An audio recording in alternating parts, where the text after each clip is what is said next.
Donc nous allons notre avant-dernière œuvre de l'abonnement 24-25, pardon. On est en train de préparer celle de 25-26. Donc pour Il Trittico de Puccini, une œuvre qui est rarement donnée dans sa configuration originelle et dont Bruno va nous parler avec sa verve et sa compétence habituelle. Donc je laisse la parole à Bruno. Et donc, comme d'habitude, hein, merci de couper vos micros. Ça permettra effectivement de ne pas avoir de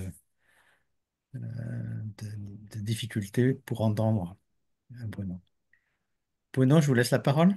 Oui, bien sûr. Mais bonsoir à tous. Merci d'être présent une nouvelle fois pour cette nouvelle production du triptyque Il Trittico de Giacomo Puccini qui sera donné à l'Opéra Bastille.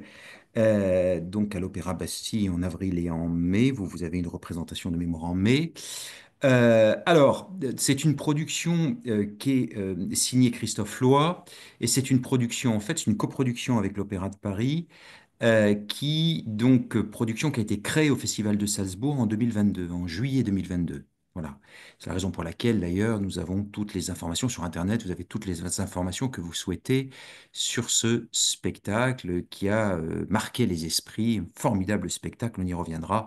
Donc, donné à Salzbourg en 2022. Donc, c'est cette production que nous proposons à l'Opéra de Paris. Alors, la dernière production du triptyque, je rappelle que le triptyque, c'est trois opéras en un acte, c'est Il Tabarro, Suor Angelica et Gianni Schicchi. La dernière fois que nous avons proposé, si je puis dire, le cycle intégral, l'ensemble du triptyque, c'était en 2010, dans une production signée Luca Ronconi, et depuis, on n'avait pas repris cette production de Ronconi et depuis, nous n'avions pas donné le triptyque. Donc, vous voyez, ça fait donc 14 ans, maintenant 15 ans, que nous n'avons pas proposé le triptyque. Alors, quelques mots sur la genèse, comme toujours, sur la genèse du triptyque. Alors, à l'origine, Puccini a l'idée d'écrire un triptyque au moment où il est sur le projet de Tosca, début du XXe siècle. Et dans un premier temps, il souhaite écrire trois opéras autour de nouvelles de Maxime Gorky.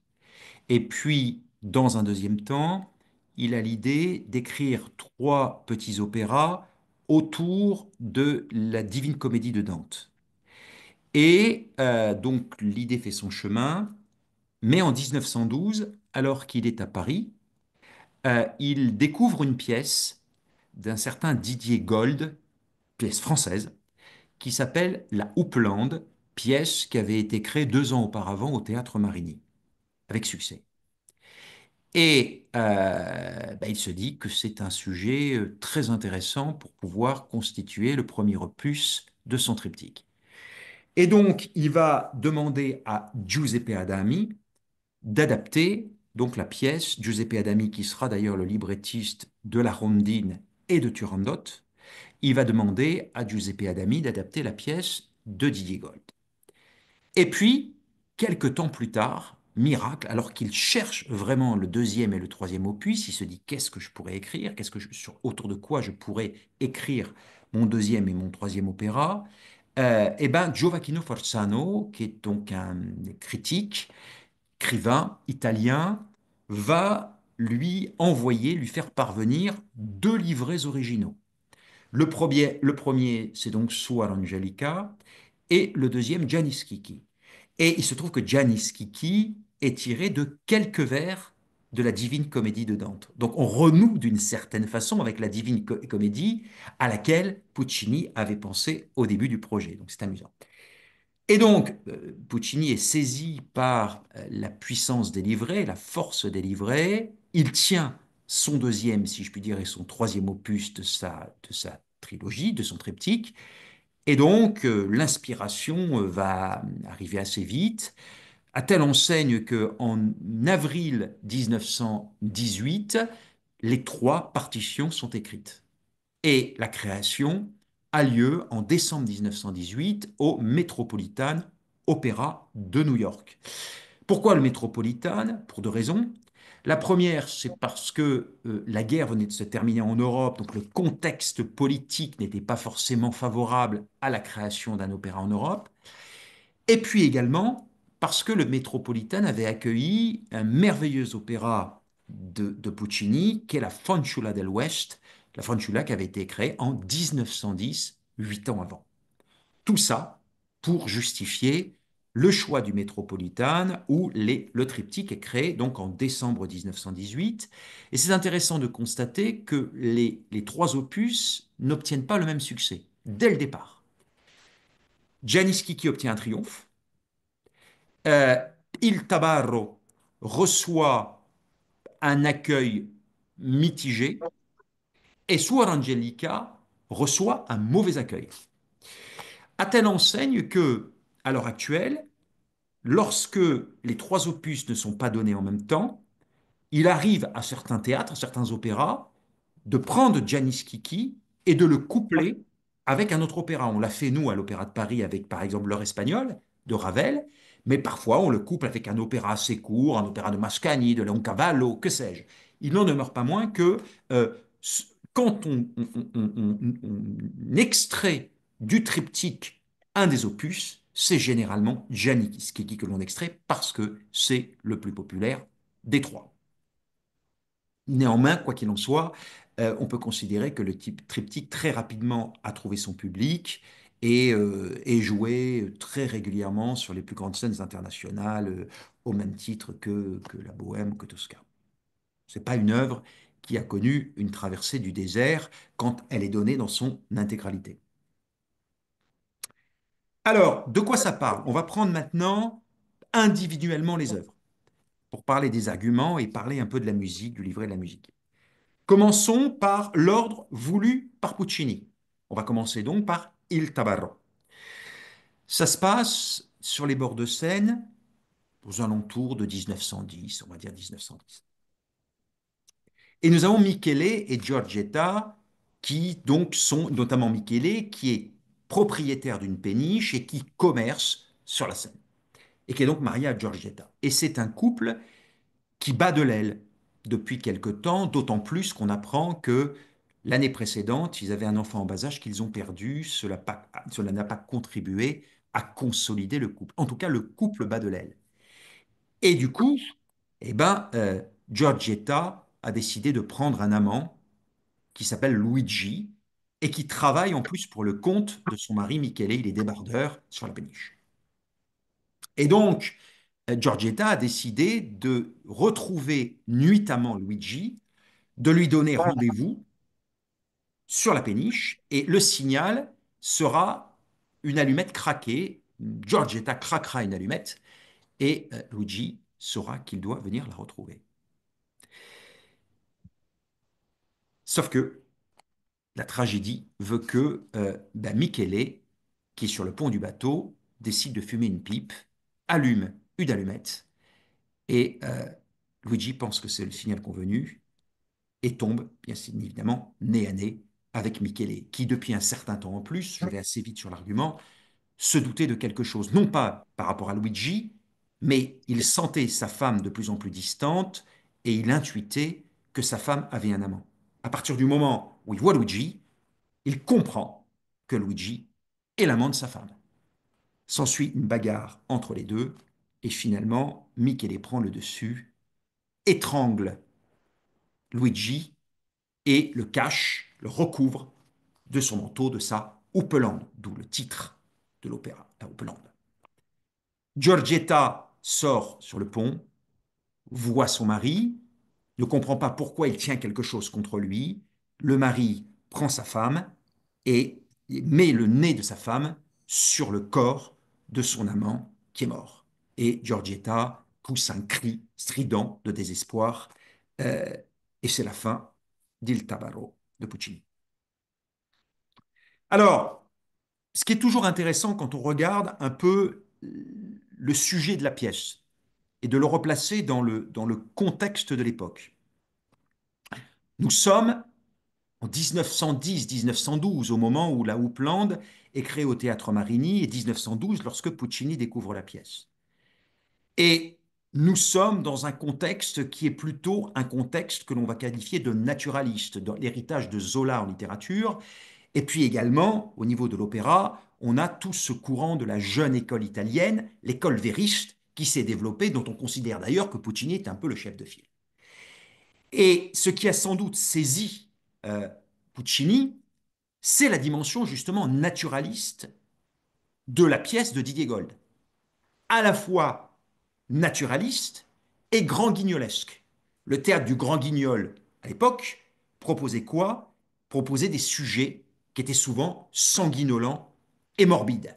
Et d'une certaine façon, la pièce de Didier Gold, et donc le livret de Giuseppe Adami, est un livret qui combine le naturalisme à la Zola et le côté grand guignol, morbidité, et puis côté d'une certaine façon sanguinolent. Autre chose qui est intéressant, c'est quoi? La dimension naturaliste, comment elle se traduit? La vérité, l'authenticité, le réalisme, hérité d'une certaine façon de Zola. Ben, elle se traduit dans une scène d'exposition. Je ne vous en ai pas parlé quand je vous ai raconté l'intrigue. Je me suis recentré sur quoi? Je me suis recentré sur la tragédie entre trois personnages, qui est la deuxième partie d'Il Tabarro. Parce que la première partie, en fait, dans la première partie, un peu comme il le faisait dans la Bohème, qu'est-ce que fait Puccini? Eh bien, en fait, qu'est-ce qu'a fait Didier Gold dans sa pièce? Parce qu'on reprend la pièce de Didier Gold. C'est une scène d'exposition où on voit une galerie de personnages secondaires sur les bords de scène. Il y a cette volonté de décrire, de façon de donner une sorte d'authenticité à ce décor des bords de scène. Donc, on va voir quoi? On va voir des débardeurs qui travaillent pour Michele. On va voir un joueur d'orgue de barbarie. On va voir un chanteur des rues.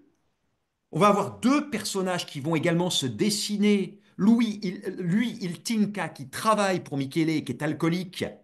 Elle, qui s'appelle la Frugola, qui est brocanteuse à ses heures. Mais la façon dont le couple est décrit, on sent que c'est un couple bancal, qui lui non plus ne s'aime plus. Elle, en tout cas, aime son mari, mais lui est alcoolique, il est malheureux en amour. Enfin bon, tout ça, une vision un peu misérabiliste, un peu dans la tradition du naturalisme à la Zola. Et puis, en contrepartie, à un moment donné, on va voir un couple qui va passer comme ça, comme dans un rêve, un couple d'amoureux. On pourrait presque imaginer Mimi et Rodolphe. C'est très poétique, c'est très beau. Voilà, fugace, un passage fugace de ce couple. Voilà. Donc, toute la première partie, et puis en plus, dans un décor sonore qui est très typé. On entend par exemple un klaxon, on entend une sirène qui est restituée, etc. On a tous les bruits de Paris qui sont restitués. Donc tout ça fait que ça plante un décor, un vrai décor, qu'aime tant finalement Puccini, hein, lui qui a une fibre vériste, une fibre naturaliste, comme on le retrouve, je le répète, dans la Bohème. Et au sein de ce décor qui est typé, eh ben, on va avoir une scène tragique qui va se dérouler entre trois personnages. On va resserrer la focale et on va voir ces trois personnages. Alors l'adaptation d'Adami, bah, c'est une adaptation qui est plutôt fidèle à la pièce de Didier Gold. L'une des libertés qu'il va prendre, c'est quoi? C'est que comme Gold a cette volonté de naturalisme à la Zola, il met dans la bouche des personnages des mots argotiques. L'argot est fréquemment utilisé. Là, que va faire Adami? Il va un peu édulcorer pour faire en sorte que les conversations, le dialogue, ce qui soit plus adapté à un public, je dirais, moins populaire et plus bourgeois. Néanmoins, même s'il fait cet effort-là, que va faire Puccini? En lisant l'adaptation d'Adami, il va trouver quand même que ça ne fait pas suffisamment couleur locale. Et donc, il va demander à un certain Dario Nicodemi de retravailler avec Giuseppe Adami pour que le texte, même s'il n'est pas argotique, se rapproche quand même du ton populaire, pour essayer d'être le plus près possible de l'esprit de ce Paris des années 1910 en bord de Seine. Donc vous l'aurez compris, on est dans cette approche naturaliste, cette volonté d'authenticité. Alors maintenant, musicalement, qu'est-ce que Puccini fait? Déjà, il va utiliser un orchestre qui est pléthorique. C'est un orchestre très puissant que l'orchestre d'Il Tabarro. On a, si vous regardez les pupitres, on a des bois par trois, on a un pupitre de cuivre qui est au complet, un pupitre de percussion qui est aussi développé, et on a une musique de scène. Donc c'est un orchestre qui est extrêmement, c'est un orchestre extrêmement fourni. Et qu'est-ce que va faire Puccini? Ben, il va varier les effets en fonction de la situation, entre des tutti qui sont des tutti comme ça dramatiques, où l'orchestre sonne de façon extrêmement puissante, et puis à côté de ça, des passages d'une grande délicatesse orchestrale, presque impressionniste, lorsque Puccini a ce souci de décrire minutieusement l'ambiance parisienne, je le répète, comme il le faisait dans la Bohème. Donc c'est une partition qui est très variée et qui alterne la puissance dramatique et la délicatesse quand l'orchestre se fait évocateur d'un Paris qui est un Paris assez réaliste et en même temps, comme souvent chez Puccini, il y a une dimension résolument poétique. On est dans une sorte de réalisme poétique à la Puccini, comme on le trouve souvent dans les œuvres de Puccini. L'orchestre est donc un orchestre qui est très automnal. Il est à la fois pittoresque, par justement cette façon dont Puccini a ce souci de l'évocation et de la description de Paris, et puis en même temps sombre et résolument dramatique lorsqu'il s'agit de souligner tout simplement le drame entre Michele, Giorgetta et Luigi. Et puis, au niveau maintenant vocal, parce que c'est important, la dimension vocale, on est dans quelque chose qui est vraiment dans la continuité de ce qui se fait à la fin du 19e, début 20e, c'est-à-dire l'expressionnisme aussi, l'esthétique expressionniste, l'expressionnisme vocal. C'est-à-dire que les voix dans Il Tabarro et surtout dans la deuxième partie doivent être des voix puissantes, charpentées, dramatiques, capables de passer un orchestre pléthorique. Alors, ça n'est pas que ça n'est pas que ça, il tabarro, mais finalement, ce que l'on retient, c'est à partir du moment où le nœud dramatique se resserre, que les trois personnages principaux sont finalement mobilisés, et là, on a, je le répète, un champ d'expression très expressif, très déployé, très lyrique aussi, parce que le chant est extrêmement lyrique dans ce que fait d'habitude Puccini. On est dans un lyrisme intense, dans un lyrisme expansif. Voilà. Alors ça n'est pas que ça, je le répète, parce que toute la première partie d'exposition, on trouve quand même ce qui est cher à Puccini, c'est-à-dire ce récitatif assez rapide, ce dialogue presque parlé qu'on trouvait par exemple dans la Bohème. On le trouve dans la Bohème, la première partie avec ces quatre artistes qui discutent, qui échangent, etc. Donc, dans Il Tabarro, cette première partie d'exposition, on a un peu ce principe-là. Avant que on ne se resserre sur le drame, sur la tragédie, et que du coup le chant se fasse de plus en plus lyrique, intense, dense, comme je vous l'ai dit, expressionniste. C'est donc un opéra qui est fait pour les amateurs de voix, et des voix puissantes, charpentées et bien évidemment dramatiques. Voilà. Donc on peut dire, par rapport aux deux autres opéras dont on parlera, que ce premier opéra est en même temps un côté vériste, naturaliste, et dans son chant, une dimension résolument expressionniste. C'est un opéra romantique, voire même par certains côtés qu'on pourrait qualifier de post-romantique. Voilà. Ça, c'est le premier aspect, c'est le premier opus du triptyque. Alors maintenant, parlons du deuxième opus. Et après, on viendra aux distributions un peu plus tard et à la mise en scène. Le deuxième opus, c'est donc Suor Angelica. Alors là, on change résolument de contexte. Nous sommes à la fin du XVIIe siècle, dans un couvent. Le début de l'œuvre, ce sont des sœurs qui discutent, et notamment qui discutent du désir, de la thématique du désir.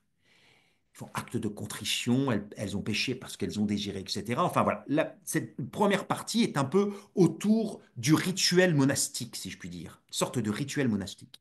On découvre un certain nombre de personnages comme ça. Et parmi ces personnages, on a donc Suor Angelica.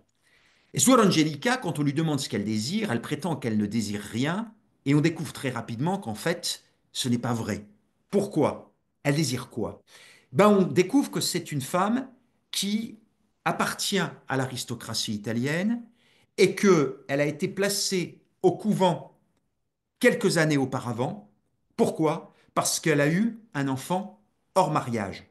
Et dans une famille aristocratique, on ne peut pas l'accepter. Elle jette l'opprobre sur la famille et donc elle a été placée au couvent. Et on découvre qu'elle a eu donc cet enfant donc hors mariage. Et depuis 7 ans qu'elle est placée au couvent, elle n'a aucune nouvelle de son fils, aucune visite. Et puis un jour, on sonne à la porte du monastère et la tante de Sor Angelica, la zia principessa, se présente. C'est donc la tante d'Angelica, elle a une autre particularité, c'est que c'est également une sorte de mère adoptive. Angelica, ses frères et sœurs ont perdu leurs parents assez tôt et la zia principessa s'est substituée aux parents et a élevé Angelica et ses frères. Et pourquoi la zia principessa vient? Parce que tout simplement la sœur, la plus jeune sœur d'Angelica doit se marier et pour ça, la tante va tout simplement partager la fortune, hériter des parents, l'argent. Or, elle vient demander à Angelica de renoncer à son héritage. Pourquoi? Comme elle est au monastère, elle n'a pas besoin d'argent. Et puis en plus, ce serait une façon pour elle d'expier encore plus le péché qu'elle a commis. Angelica accepte ce deal et en profite pour demander à la Zia Principessa, qui est un personnage extrêmement cynique, sec. On a le sentiment qu'il n'y a pas de sensibilité chez cette tante d'Angelica. Elle demande à sa tante ce qu'est devenu son enfant. Et la tante lui répond que l'enfant est mort depuis 2 ans. Catastrophe, bien évidemment, pour Angelica, qui est désespérée, et qui, comme au sein du monastère, s'occupait beaucoup de plantes, elle prend une plante qui est censée être un poison, qui va infuser dans l'eau, et elle va boire cette sorte de potion. C'est un suicide, tout simplement, pour mourir, désespérée. Et puis, elle réalise tout à coup que le suicide, c'est un péché mortel, qui lui vaudra la damnation éternelle. Et que si elle est damnée, elle ne retrouvera pas son enfant dans l'au-delà. Elle ne peut pas le supporter. Et donc, tout à coup, elle demande pardon pour ce qu'elle vient, ce geste qu'elle vient de commettre. Elle demande pardon à la Vierge Marie. Et tout à coup, elle a vision, réalité. Fantastique. Elle voit une femme apparaître, tenant un enfant par la main. L'enfant vient se réfugier dans les bras de sa mère et Angelica voit un signe de rédemption par l'amour, qu'elle a été pardonnée, un peu comme Marguerite dans le Faust de Gounod, pardonnée. Et que donc, bien sûr, non seulement elle a été pardonnée, mais qu'elle retrouvera donc son enfant et qu'elle pourra vivre avec son enfant dans l'au-delà. Et l'opéra se termine sur cette dimension extatique, passage extraordinairement extatique, de bonheur absolu qu'éprouve Angelica après avoir compris qu'elle était pardonnée. Donc c'est une œuvre absolument bouleversante. Je voulais juste vous citer cette phrase de Puccini pour comprendre pourquoi le sujet de Suor Angelica l'a autant inspiré. Voilà ce qu'il dit. Et il écrit à un de ses librettistes fétiches qui s'appelle Luigi Illica, librettiste notamment de la Bohème, librettiste de Tosca, etc. Je vous ai dit que je désirais toujours faire pleurer les gens. Tout est là. Amour et souffrance sont nés avec le monde. Et nous qui avons dépassé le demi-siècle, connaissons bien l'impact de l'un et de l'autre. Il nous faut donc trouver une histoire qui nous retienne par sa poésie, son amour et sa souffrance et nous inspire au point que nous en tirions un opéra. Incontestablement, quand on lit ça, ben, Suor Angelica répond au cahier des charges fixé par Puccini. Alors, au niveau du livret D'abord, on notera que c'est un livret, ça ne vous étonnera pas puisque nous sommes dans un cadre religieux. C'est un livret très, que je qualifierais de saint-sulpicien, au niveau de son lexique notamment. C'est un lexique très religieux. On parle tout le temps de religion, de Dieu, de Marie, etc. Ce qui est logique, vous me direz, puisque nous sommes dans un monastère. Mais le texte est très saint-sulpicien. Autre élément qui est très important aussi, qui est éminemment symbolique, le livret est divisé en 7 étapes, très clairement fixées, comme autant, me semble-t-il, de stations d'un chemin de croix. C'est marqué, premièrement, la prière, première étape. Deuxième étape, les punitions. Troisième étape, la récréation. Quatrième, le retour de la quête. Cinquième, la visite de la princesse. Sixième étape, la grâce. Septième étape, le miracle. Tout est dit. 7 étapes, comme autant de stations d'une forme de chemin de croix.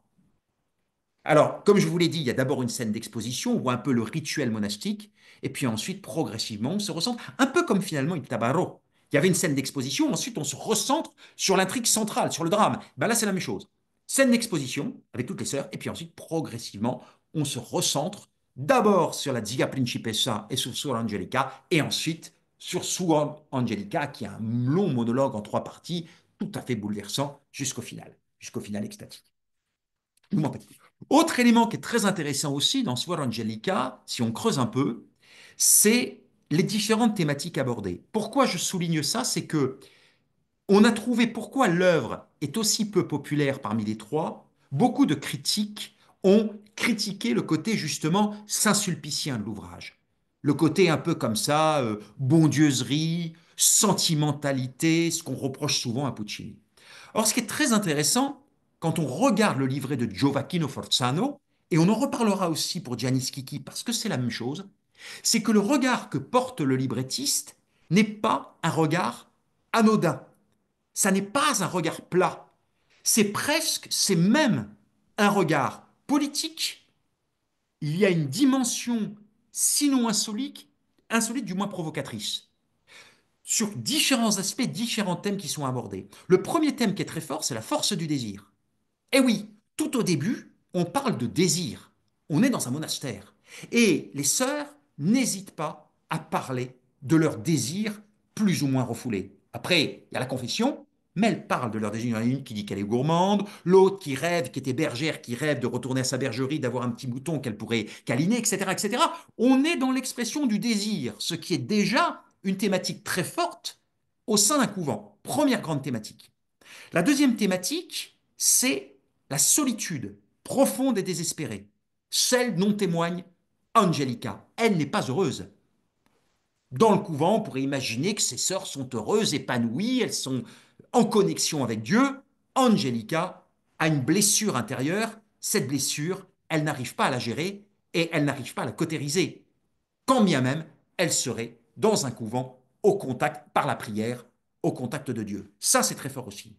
Troisième grande thématique, la maternité, où Giovacchino Forzano euh, oppose deux maternités. La maternité enveloppante, pleine d'amour, celle d'Angelica, Marie, la figure de Marie qui apparaît à la fin, la figure mariale, et puis la mère repoussoire, mère adoptive qui est Zia Principessa, qui elle est cynique, sans cœur, vraiment d'une sécheresse absolue, qui a accepté de s'occuper, d'élever les enfants de Angelica et ses frères et sœurs, mais qui, manifestement, ne leur a jamais vraiment donné d'amour. Opposition de la maternité. Et puis un dernier thème qui est fondamental, qui est le thème, la tentation du suicide. Très fort, bien sûr. La tentation du suicide et un corollaire métaphysique qui est la rédemption par l'amour. Thématique centrale qu'on trouve chez Wagner, etc. La rédemption par l'amour. Je vous l'ai dit qu'on trouve chez Marguerite dans Faust. Bon, j'y reviens pas.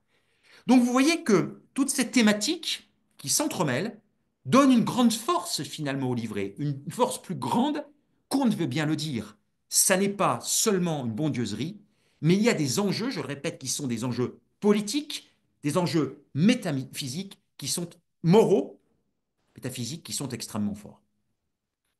Alors maintenant, sur le plan musical, parce que l'enjeu pour Chini, c'est quoi? C'est de dire, j'écris un triptyque, mais il ne faut pas que le public s'ennuie. Il ne faut pas que je donne le sentiment de la répétition. C'est la raison pour laquelle, d'ailleurs, il a choisi des sujets qui sont extrêmement contrastés. Vous conviendrez que le sujet de Suor Angelica n'est pas le même que celui d'Il Tabarro, incontestablement. Et donc, le traitement ne va pas être le même. Il va utiliser un effectif qui est également pléthorique, avec en plus un orgue, donc en musique de scène, un effectif pléthorique, mais le rendu va être radicalement différent. L'idée de Puccini, c'est quoi? Ben, qu'on soit dans un climat intimiste, dans un climat religieux. Il faut donc que l'orchestre sonne clair, ou en tout cas en clair-obscur, jamais trop pathétique, parce qu'il y a toujours une lumière qui arrive derrière l'obscurité, un peu comme dans le Péléas et Mélisande de Debussy. La forêt profonde, et puis cette lumière qui arrive là, qu'on va chercher. Eh ben, dans l'orchestration puccinienne, on doit sentir que derrière l'obscurité, derrière le côté presque carcéral de ce monastère, il y a l'espoir. Et cet espoir, eh ben, on va le trouver à la fin, avec l'apparition de la Vierge et l'enfant. Et donc, du coup, cette lumière-là, on doit la sentir dans la délicatesse orchestrale que propose Puccini. Et dans cette dimension extrêmement chambriste, où l'orchestre est allégé. Même quand il y a des tutti, il y a des précisions permanentes de nuances.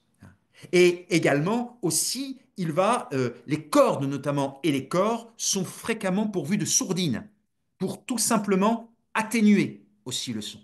Donc tout ça fait que bah, le rendu est un rendu qui, je le répète, est très intimiste, radicalement différent de ce que l'on entend dans Il Tabarro, son côté très dramatique, son orchestre pléthorique, etc., et luxuriant en quelque sorte. Là, c'est pas du tout le cas. L'orchestre est très coloré, subtilement orchestré, mais le rendu est beaucoup plus doux et beaucoup plus nuancé. On est dans un climat définitivement recueilli.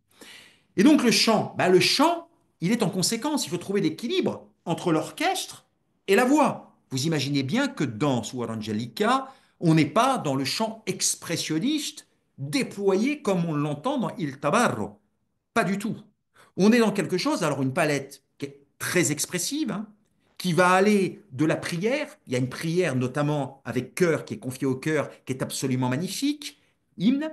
Il y a du récitatif aussi, parce que très souvent chez Puccini, on est aussi dans du parler chanté, c'est la matrice en quelque sorte de son opéra. Hein. Il y a toujours ce parler chanté qui vient, d'où sortent des moments qui, eux, sont des moments isolés pour les chanteurs, et bien là, ça ne fait pas exception à la règle. Au milieu de cette trame de récitatif, de cette broderie de récitatif, on a tout à coup, parfois on a un duo, par exemple entre Michele et Giorgetta, on a un duo entre Giorgetta et Luigi, et puis on a des soli aussi, on a un air par exemple pour Luigi qui est très connu, et puis ah non, pardon, ça c'était Il Tabarro, autant pour moi. Je parlais de Suor Angelica. Dans Suor Angelica, on a une chanson, pardon, une chanson qui est celle, par exemple, de la Frugola. On a également une chanson, une autre chanson. Non, la Frugola, c'est également, pardon, Il Tabarro, chanson de la sœur Genoveva, qui est une sœur au début. Donc on a une petite chanson comme ça. Donc on a ces moments comme en suspension, ces petits moments isolés, ces petits solis.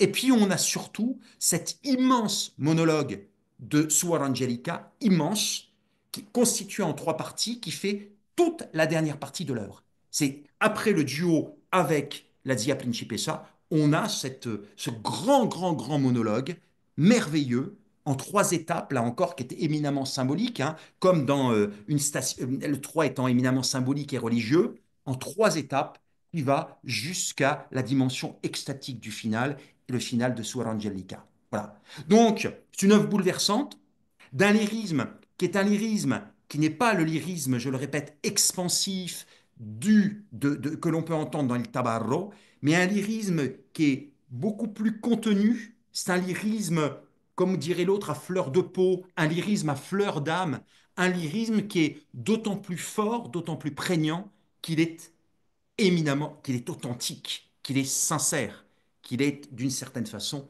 éploré. Voilà pour Sor Angelica. Alors maintenant, le troisième opus. Le troisième opus, c'est donc Janis Kiki. On a commencé par un opéra, je le répète, vériste, au lyrisme expansif, au lyrisme expressionniste.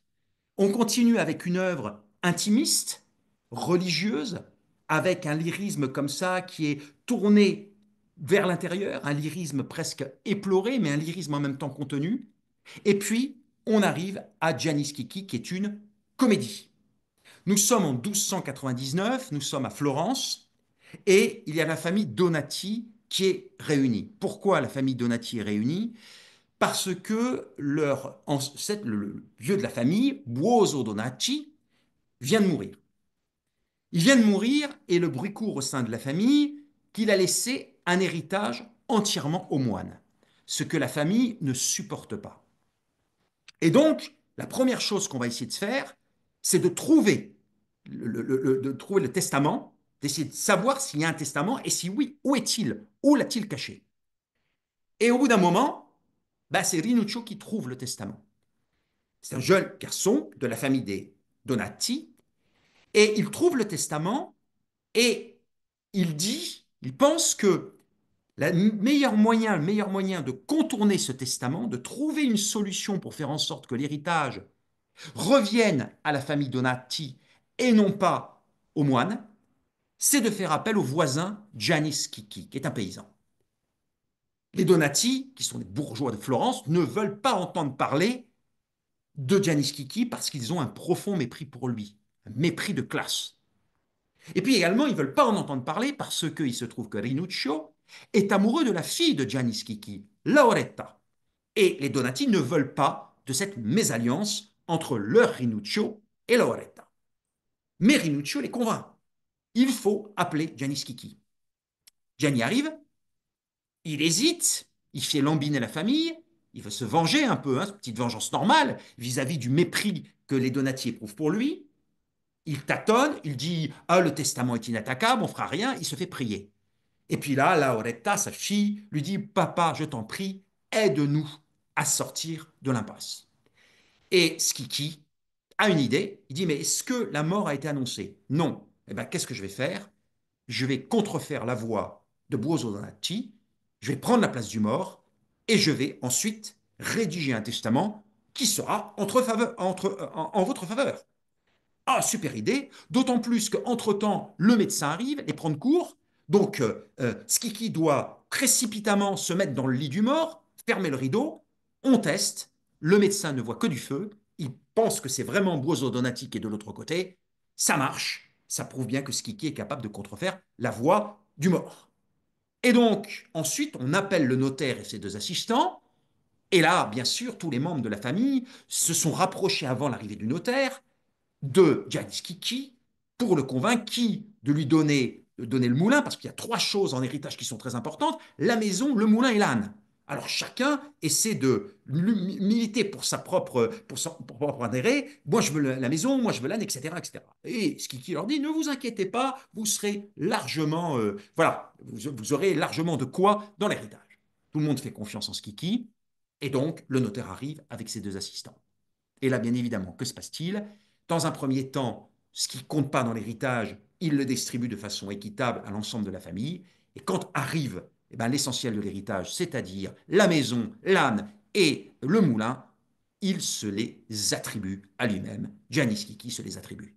Et bien évidemment, la famille ne peut pas se révolter puisqu'ils ont trempé dans la supercherie et que donc ils seraient condamnés au même titre que Skiki. Donc ils sont pieds et poings liés, ils ne peuvent pas dénoncer la supercherie de Skiki. Ils sont tenus avec lui.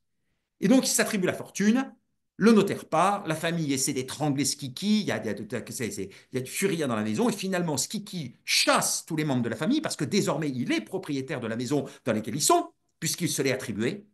Et là, euh, Lauretta et Rinuccio sont heureux. Pourquoi? Parce que ce que l'on comprend en filigrane, c'est que en s'attribuant l'héritage, Skiki a fait œuvre noble, puisque il devient maintenant riche, qu'il pourra doter sa fille Lauretta, et qu'elle deviendra donc, socialement parlant, digne de Rinuccio. Et que c'est dans ce but-là que Skiki s'est attribué la fortune pour permettre à Lauretta d'épouser son cher et tendre. Et d'ailleurs, l'opéra se termine sur une conversation où le Schicchi s'adresse au public et leur dit la chose suivante: Dante me condamnait à l'enfer, mais compte tenu de ce que j'ai fait, si je vous ai diverti, alors vous me donnerez les circonstances atténuantes, vous me pardonnerez. Et donc l'opéra se termine sur cette complicité entre Gianni Schicchi et le public. Donc on est là dans une ambiance qui est radicalement différente des deux premières. On est dans l'univers de la comédie. Et alors, ce qui est très intéressant, c'est que Gioacchino Forzano écrit son livret de Gianni Schicchi comme un script de cinéma. C'est une œuvre qui est éminemment cinématographique. Alors, Puccini, c'est pas la première fois qu'il traite d'un livret qui est très cinématographique. Il l'a fait dans Tosca déjà. Tosca, c'est un livret très cinématographique.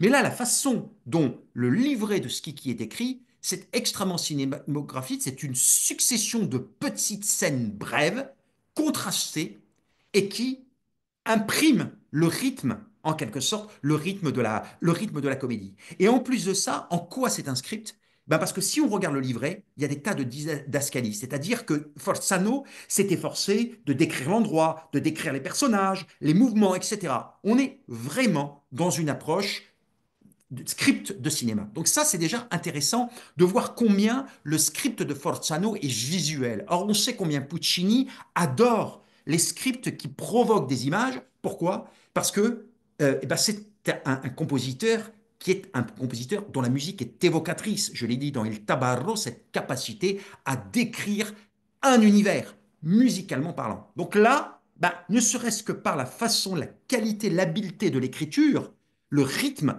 imprimé par le livret, eh ben, Puccini trouve très rapidement ses marques. Mais ce qui est très intéressant, et vous allez voir le lien que je faisais avec Suor Angelica et la dimension politique et sociale, c'est que Forzano va à rebours de ce que voulait Dante. Parce que dans la Divine Comédie de Dante, Gianni Schicchi est voué à l'enfer. Pourquoi il est voué à l'enfer? En raison de sa rouerie. Il a trompé son monde. Donc, il y a une vision moraliste de Dante, qui est de dire, il est condamnable parce que tout simplement, il a trompé. Or, qu'est-ce que dit Forzano? Ben, il dit que nenni. Non, il n'est pas condamnable. Mieux, il a cette vigueur populaire qui est extraordinaire. La conception que Forzano défend, c'est quoi? C'est une vision républicaine des choses. C'est-à-dire que c'est un hymne à la mixité sociale. C'est-à-dire que ce que dit Forzano, c'est que cette mixité permet, crée du positif au niveau individuel et au niveau collectif. Qu'à l'origine, ce sont des êtres, Schicchi et les Donati, qui sont séparés par leur milieu social, avec une étiquette qui serait plutôt positive pour les Donati et négative pour Schicchi, en raison justement de cette différence de milieu social. Et à l'arrivée, c'est l'inverse qui se provoque. C'est-à-dire qu'on découvre chez les Donati de la cupidité, de l'inhumanité, de la perversion, je dirais, et de l'autre côté, chez Schicchi, une grande générosité, une rouerie, bien sûr, que l'on trouve par exemple chez Figaro, de Leporello, etc., mais pour autant, quelqu'un d'intelligent et qui met son intelligence au service de sa sensibilité, de son cœur, et notamment au service de sa fille. Et donc, c'est cet hymne-là à la mixité sociale, à la République en quelque sorte, qui est joué par Forzano et par Puccini. Et d'ailleurs, c'est si vrai qu'à un moment donné, Rinuccio a un grand monologue pour défendre Gianni Schicchi, et un grand monologue républicain, où à un moment donné, d'ailleurs, il prône le mariage, il veut se marier avec Lauretta un 1er mai.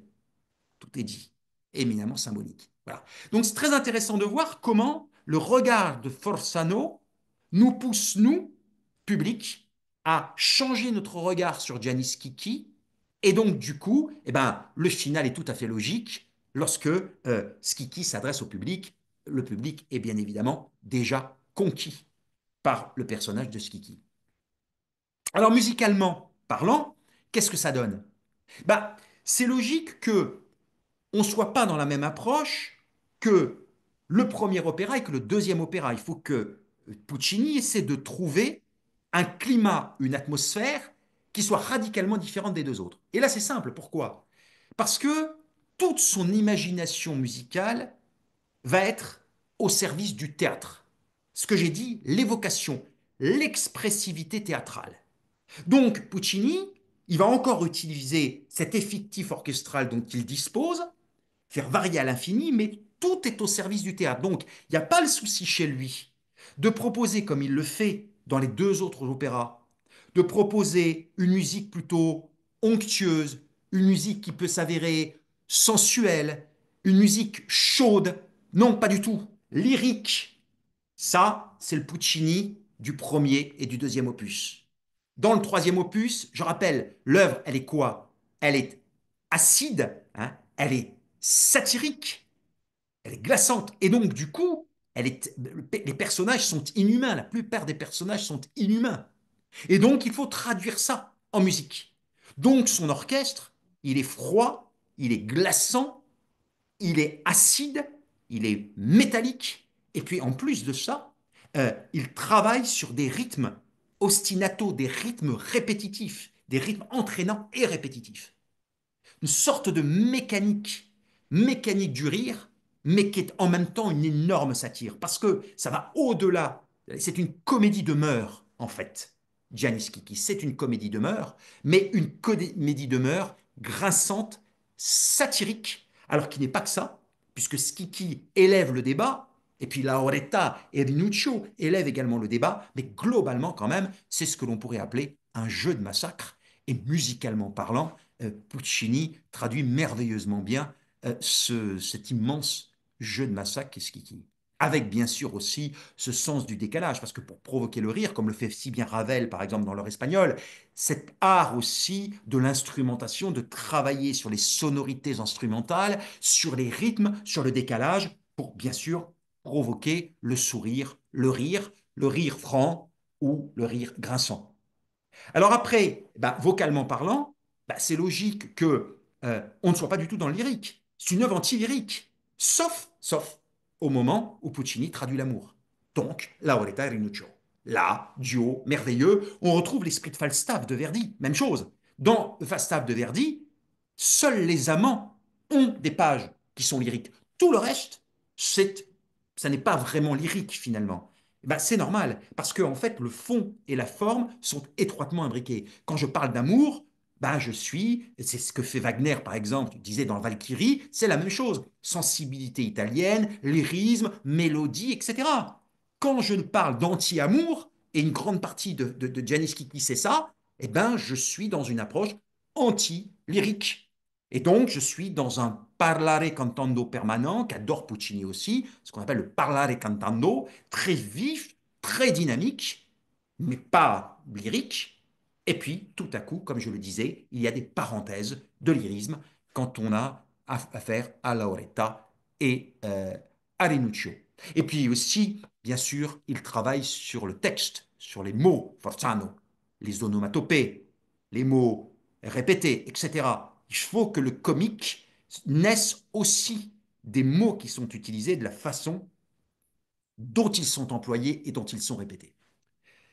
Donc on l'aura compris, finalement, le génie puccinien dans le triptyque est total. La palette expressive est totale. Ce qu'il nous a démontré dans le triptyque, c'est que, enfin, c'est tout l'art de Puccini qui est mis au service de cette œuvre.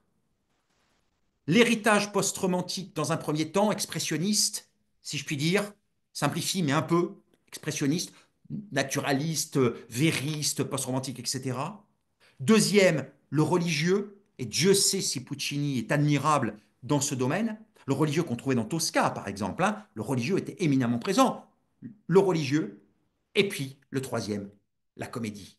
Tout est dit. Immense palette expressive pour un des très grands chefs-d'œuvre de Puccini. Alors maintenant, qu'est-ce qu'en fait notre ami Christophe Loy? Passionnant comme approche. Pourquoi? D'abord, Christophe Loy, donc c'est un metteur en scène allemand. Donc c'est la première mise en scène pour l'Opéra de Paris. Donc c'est une production, je l'ai dit, qui est importée du Festival d'Aix-en-Provence, de Salzbourg, 2022. Et il va avoir une approche éminemment classique, finalement. Il transpose juste les actions dans une époque contemporaine, mais ça ne gêne pas du tout. Sinon, il est fidèle à la lettre au didascalie. Le premier opéra, Il Tabarro, se passe en bord de Seine, eh ben, je vais faire en sorte de montrer une péniche et des bords de Seine. Le deuxième opéra se passe dans un monastère, eh ben, je vais faire en sorte de faire comprendre au public que je suis dans un monastère. Le troisième se passe autour d'un lit, dans une pièce, chambre. Exactement. Donc, presque fidèle à la lettre des trois livrets.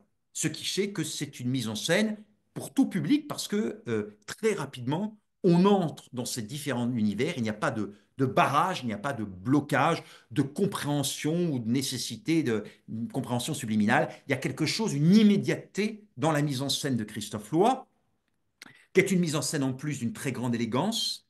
Moi, personnellement, je le dis, j'ose, mais dans la mise en scène de Suor Angelica, je pense beaucoup à des tableaux flamands.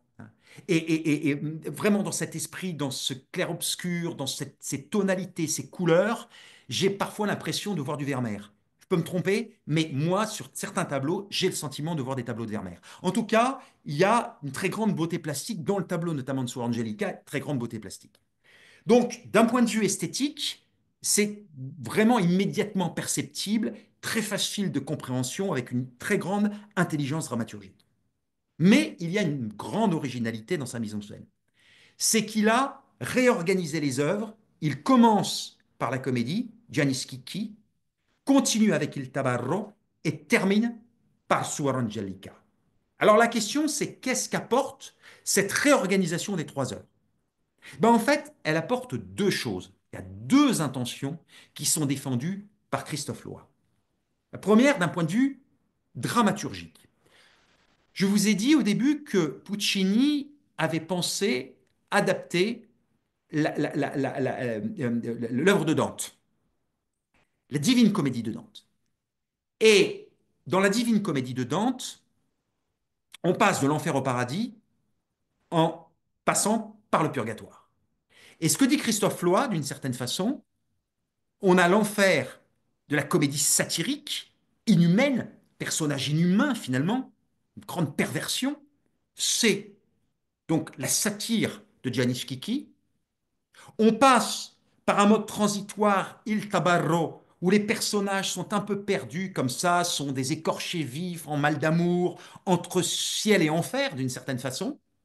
Et puis on termine par Suor Angelica, qui est tout simplement le ciel, le paradis. Donc il y a une logique presque à organiser ses œuvres selon l'esprit de la Divine Comédie de Dante. Ça, c'est une première explication. Et puis la deuxième explication, qui est formidable également, c'est que il pouvait compter en 2022, il pourra compter en 2025 sur une artiste exceptionnelle qui s'appelle Asmik Grigorian. Asmik Grigorian, merveilleuse artiste, merveilleuse soprane, qui n'a jamais chanté chez nous, elle a juste chanté dans le cadre d'un concert consacré à Tchaïkovski en 2019 et jamais dans un opéra. Et Grigorian aborde les trois rôles. Donc le rôle de Lauretta de Gianni Schicchi, de Giorgetta et d'Angelica. Or, c'est un soprano lyrique. Ça n'est pas un soprano dramatique, ça n'est pas un soprano léger, c'est un lyrique. Et l'idée, c'est quoi? C'est de la faire commencer par finalement la tessiture qui lui convient le moins, qui est le léger, l'oretta, un peu presque pour se chauffer la voix, au mio babino caro. Et puis ensuite, passer par il tarro avec une tessiture qui, elle, est résolument, comme diraient un de mes collègues, à la cave, hein. C'est-à-dire grave, un soprano qui peut être parfois dramatique, tessiture redoutable. Et puis de terminer par quoi? De terminer par la tessiture qui est exactement faite pour la voix d'Asmik Grigorien, grand lyrique, avec ce chant extatique qu'elle maîtrise merveilleusement bien. C'est donc une façon pour Christophe Loy de mettre en valeur sa pépite, cette artiste merveilleuse qui est Asmik Grigorien. Voilà, deux raisons fondamentales, deux merveilleuses raisons, mais qui font que la production fonctionne extrêmement bien sur le plan dramaturgique, sur le plan esthétique, et puis bien sûr aussi la distribution, qui est une formidable distribution. Alors, je vais vous passer mon PowerPoint pour qu'on passe en revue rapidement à la distribution, mais retenir une chose, c'est que même si tous les chanteurs sont formidables, tous, il y a que retient le public, c'est logique. Il retient la performance magnifique, presque historique d'Asmik Grigorian dans les trois rôles féminins. Voilà, on retient, elle est là, les autres sont là, magnifiques aussi, mais il y a elle et les autres, incontestablement. Alors je vais vous passer, vous partager mon PowerPoint. Euh, attendez, je vais,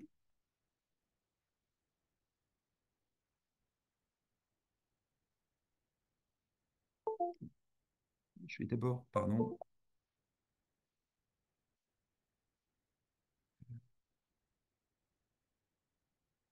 voilà. Si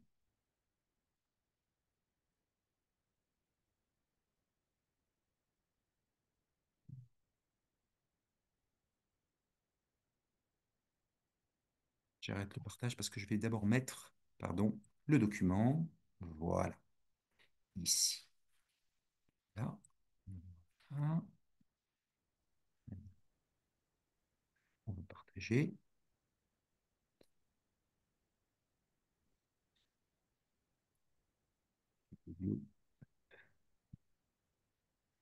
Est-ce que vous voyez le document? Oui, Voilà. Donc, alors, c'est Carlo Risi qui dirige, donc un très grand chef italien. Alors, à l'origine, dans la production de Salzbourg, c'est une petite nouveauté. Ce n'était pas, c'était Franz Welser-Morst qui dirigeait donc à Salzbourg et qui dirigeait l'orchestre de Vienne. Là, ce sera Carlo Risi, chef italien, qui dirigera l'orchestre de l'Opéra de Paris. Risi a dirigé pour la dernière fois dans le Trouvert de Verdi en 2023. Et donc, vous voyez la distribution alors je vais même agrandir le document. Voilà. Alors, donc, vous avez Misha Kiria dans le rôle de Giannis Kiki, qui est merveilleux, formidable. Asmi Grigorian dans le rôle de Lauretta. Ankelejda Skoza, qui était notre Suzuki dans Madame Butterfly. Alexei Neklyudov, donc, qui fera ses débuts à l'opéra, Dean Power aussi, Lavinia Bini aussi, Manel Esteve Madrid aussi. Quant à Scott Dwight, non, il a chanté plusieurs rôles chez nous. Donc l'essentiel de la distribution, y compris Misha Kiria, font leur début à l'opéra. C'est vraiment une distribution extrêmement équilibrée. Ça fonctionne très très bien que ce Janis Kiki. Ensuite, dans le rôle d'Il Tabarro, nous avons voilà. Roman Bourdanko, qui est en ce moment, donc, qui chante dans le triptyque et qui a été également un formidable Rigoletto, il y a quelque temps dans la mise en scène de Klaus Guth. Joshua Guerrero, qui était notamment Rodolphe dans La Bohème de Klaus Guth. Andrea Giovannini, qui fera ses débuts à l'opéra. Enkelej Daskozda, j'en ai parlé tout à l'heure. Et donc Asmi Grigorian, qui chantera le rôle de Giorgietta. Et puis ensuite, donc je vous passe vraiment comme ça, mais bon, il y a un rôle qui sort du lot. À noter dans Suor Angelica la présence de Carita Matilla dans le rôle de la tante. Elle était déjà l'Asia Principessa dans la production de 2022 à Salzbourg. Voilà. Alors, je vais vous proposer deux extraits. Le premier, vous verrez, donc, c'est un extrait qui tourne autour de la figure d'Asmi Grigorian. Et ensuite, je vous proposerai un extrait où on entend le metteur en scène. Alors, ceux qui parlent l'allemand le comprendront. Mais ce qui m'intéressait, c'est que derrière, on voit défiler un complément de mise en scène. Comme ça va vous familiariser encore plus avec cette mise en scène du triptyque. Je vous passe un premier extrait. C'est tiré du Festival de Salzbourg à chaque fois, hein. Ce sont des trailers du Festival de Salzbourg.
c'est une production qui a été captée également. Je vous passe un deuxième extrait.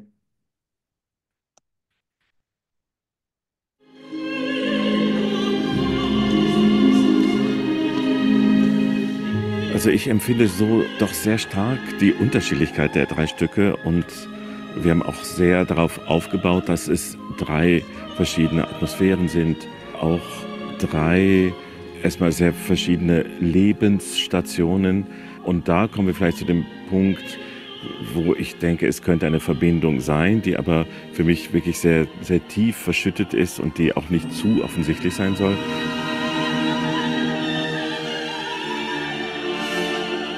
Giannis Kiki ist eine Komödie und es ist halt Teil jeder Komödie, dass man einerseits sich stark wiedererkennt, so scheußlich auch die Personen sein mögen. Und wenn man von den 7 Todsünden redet, die ja auch, finde ich, wichtig in dem ganzen Zusammenhang sind, ist Habgier etwas, womit sich, glaube ich, alle dann doch leider identifizieren können.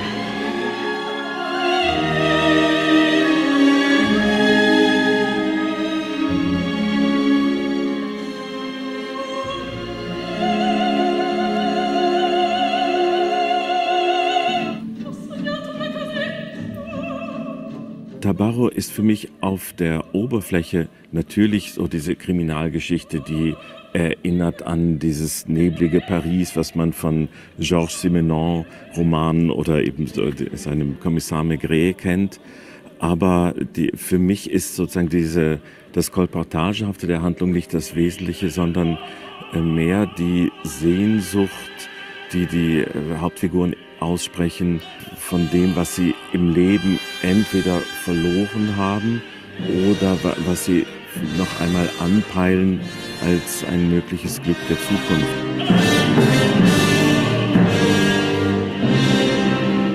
Ich denke, nach dem so Mord und Totschlag in Tabarro empfindet man als Zuschauer und auch ich als Regisseur das Mädchenkloster in Angelica erstmals ein Ort, wo man geschützt und behütet ist. Und dann ist es ja so, dass die Außenwelt plötzlich wie ein Hammer in diese Idylle hineindrückt in Form der Zia Principessa, also der Tante.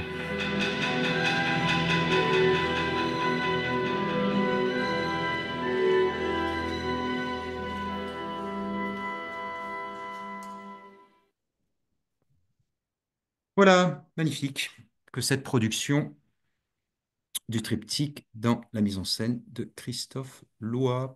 Voilà, ben, je me tiens à votre disposition si vous avez des questions sur sur ce dont je vous ai parlé. Merci Bruno. Est-ce que vous avez des questions les uns ou les autres? J'avais juste une remarque, j'ai vu une Alors, série il n'y a pas sur longtemps. Angelica qui est effectivement une... Ah, pardon. Non, non, bien sûr. Non, non, je disais juste que j'avais eu la chance d'aller à une séance de travail et la lumière qu'il peut y avoir dans le bouquin, il y a un jeu de lumière extraordinaire. La mise en scène, je trouve, est très sobre, qualité exceptionnelle. Je n'ai pas bien entendu parce que le son était réverbéré. Non, non, je disais juste que la qualité de la lumière, l'utilisation de la lumière par le metteur en scène, notamment dans Suor Angelica, est absolument fantastique. Vous voyez le Ouais. soleil selon les périodes de la journée, c'était vraiment Mm. très très beau. Oui, c'est très beau, ouais, c'est magnifique. C'est très plastique, il y a une approche très plastique, très picturale en fait, je trouve, dans Sur l'Angelica, beaucoup plus d'ailleurs que sur les deux autres. Et j'ai pu voir aussi comment dire, l'orientation, enfin le chef Carlo Risi qui était entièrement au service des chanteurs et de l'orchestre. C'était une merveille. Mm.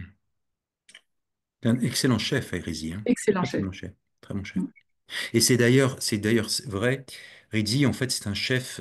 Moi, je dis toujours, ça fait quand même quelques années maintenant que je suis à l'opéra et je constate qu'il y a une différence marquante entre les chefs symphoniques et les chefs d'opéra.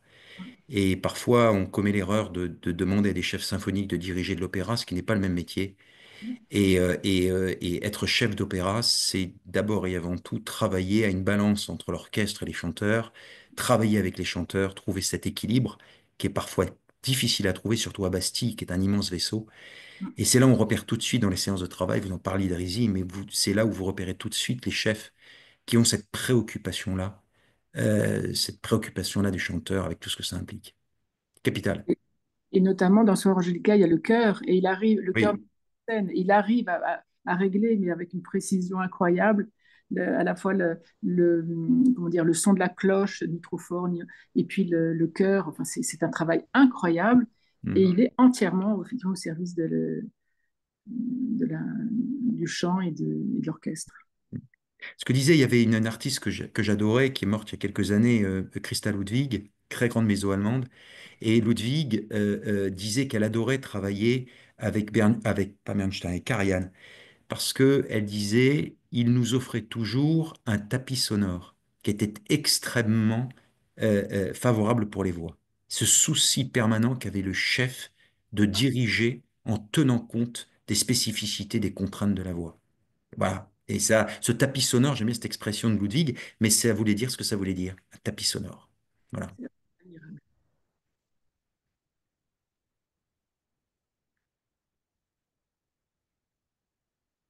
Alors, je vois pas que pensez-vous de l'initiative à Bruxelles qui a, j'ai pas lu la fin, le message, il y a un message. Ah, Et on voit. alors, que Voilà. Que pensez-vous pensez-vous, à Ney? Bruxelles qui a consisté à faire jouer le public comme moi derrière la scène supposée réagir comme un studio TV. Ah, il faudrait que je voie, j'ai pas vu cette production, donc du coup, c'est compliqué pour moi de réagir. Que pensez-vous de l'initiative à Bruxelles qui a consisté à faire jouer le public, comme moi, derrière la scène, supposé réagir comme un studio TV? Je sais pas, a priori, je peux pas juger parce que j'ai pas vu la production, donc c'est difficile. Sur le plan théorique, je suis sceptique, mais peut-être que ça fonctionne très bien sur le plan pratique. Faut voir. Voilà. Faudrait que je lise, j'ai pas lu, je lirai une critique là-dessus du coup. Je regarderai un peu ce qu'il en est. Alors, il y a pas beaucoup d'exemples comment dire, de triptyque avec la même chanteuse. Hum, Il y a au moins Renata Scotto, hum. hein, Oui, tout à fait. C'était une euh, très belle qui est une très interprète. belle, Wow. une très belle triptyque, très beau triptyque, hein, Hum. qu'on peut recommander et qui, pour le coup, est en vidéo. C'est très compliqué. Pourquoi? Ce qu'on disait, parce que ce sont trois tessitures Oui. différentes finalement. Et c'est très compliqué. Mais d'ailleurs, on le dit aussi pour Traviata, hein. Finalement, Violetta, quand on regarde bien, Violetta, c'est un Oui. rôle qui est écrit pour trois tessitures différentes. C'est pour ça qu'il est si difficile de trouver une voix résolument adapté à Violetta, aux exigences lyriques, dramatiques de Violetta. Et là, c'est la même chose. C'est vrai que c'est très compliqué. Comme aussi, je me souviens, je ne sais pas si avec vous, on avait discuté aussi, par exemple, typiquement, des contes d'Hoffmann, où une chanteuse pour chanter les trois personnages, Voilà. alors que vous avez Olympia, vous avez Giulietta, vous aviez Antonia, qui sont si différentes de tessiture. Bon, c'est très compliqué, c'est très courageux pour des chanteuses d'aborder les trois rôles tant les exigences stylistiques, dramatiques, vocales sont différentes. Pour ça que c'est logique que la plupart du temps, ce soit des chanteuses différentes qui interprètent les rôles, mais moi je trouve que ça donne plus d'unité à l'œuvre que de proposer la même artiste pour chanter les trois rôles. Parce que, en fait, ce triptyque, c'est comme un triptyque en peinture, hein. Il est pensé dans son unité. C'est ça qui est très fort. C'est que Puccini, quand il écrit le triptyque, il n'est pas dans l'idée d'écrire trois opéras juxtaposés en un acte. C'est pas ça qu'il veut faire. C'est un projet global, apprendre dans sa globalité par, je le disais, la palette expressive, cette capacité à aborder différents thèmes, différents sujets, différentes couleurs, et donc un défi pour lui d'adapter son orchestre et d'apporter justement différentes couleurs en fonction des différentes péripéties de l'intrigue. Donc tout ça est parfaitement unifié. Il n'a pas choisi pour rien trois sujets si différents et si complémentaires. C'est tout simplement parce qu'on est dans une unité. Et je trouve donc bien qu'on ait des artistes qui puissent faire la passerelle entre les différentes œuvres, pour justement souligner cette unité. C'est une exigence, mais en même temps, je trouve ça formidable. Et c'est plus, à mon avis, c'est plus, comment dire, c'est plus, ça a plus de sens que sur peut-être les contes d'Hoffmann, parce que les contes d'Hoffmann, quand même, la tessiture d'Olympia est absolument redoutable. Tout le monde ne peut pas chanter Olympia. C'est un coloratour vertigineux. Quand on voyait ce qu'en faisait Nathalie Dessay, compliqué quand même d'être une impeccable colorature et en même temps d'être capable de chanter le rôle de Giulietta et puis le rôle d'Antonia aussi. Plus compliqué, je trouve. Alors que là, la différence n'est pas si énorme. Ce sont trois rôles très lyriques, plus ou moins, une tessiture plus ou moins haute, mais quand même, ce sont trois rôles lyriques, très lyriques. Ce qui est intéressant, effectivement, dans la version qu'on va voir, c'est le fait de l'avoir recomposé Oui. ces trois œuvres-là au service, au service de la soprane. Au service de la soprane, et l'idée aussi, je trouve, que Et de la dramaturgie. Et oui, De oui, la Divine Comédie, alors après, qui est plus, comme dirait l'autre, capillotracté, c'est-à-dire que on ouais, sent bien qu'il sait pour l'histoire de l'enfer et du paradis, mais le purgatoire, quand il doit défendre l'idée qu'El Tavaro, c'est le ouais, purgatoire, on sent qu'il galère un tout petit peu. Il explique, ouais, oui, bon, ouais, ouais, bon, plus ouais. compliqué. Mais, Ça, mais, mais bon, en tout cas, c'est- l'idée terminée par le paradis, enfin, le paradis, bon, je trouve ça ouais, comme plutôt diraient bien. les Italiens, hein, si non è vero è bene trovato. De quoi? Si J'ai pas c'est entendu. pas vrai, c'est bien trouvé, Ah quoi. oui, Parce que exactement. bon, oui, je trouve ça un peu capillotracté quand même, hein. Oui. Mais Mais pourquoi bon, pas? en même temps, à partir du moment où il le fait aussi pour sa chanteuse, ça c'est très bien. Ouais. L'exigence du chant Non, mais et voilà. Puis bon, de terminer sur ce côté extatique d'Angelica, c'est forcément, ah, c'est et bouleversant. puis oui, oui. C'est Enfin, bouleversant. je crois que musicalement, c'est bien. Ouais. Une tellement belle voix. Et une voix magnifique, une voix Magnifique. magnifique.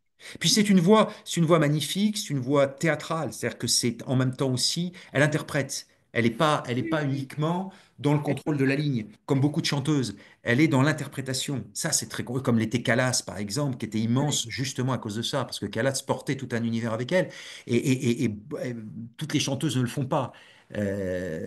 Certaines chanteuses qui sont assez placides, où on sent un tel contrôle des moyens, un tel contrôle de la ligne qu'au bout d'un moment, on sort du personnage. Là, il y a chez elle cette capacité à incarner les trois personnages. Elle les trois.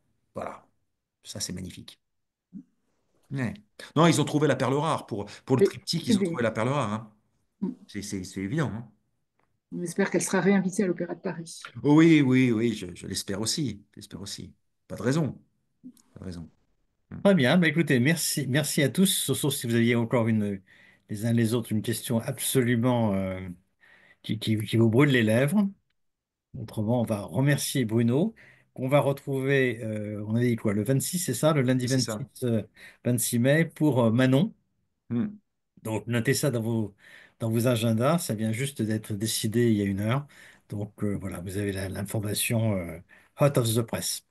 Ouais. Merci encore à tous. Très bonne soirée et Merci. à vendredi pour ceux qui ont la chance d'aller voir Il Trittico. Merci beaucoup. Merci. Merci Au revoir. beaucoup. Bonne soirée.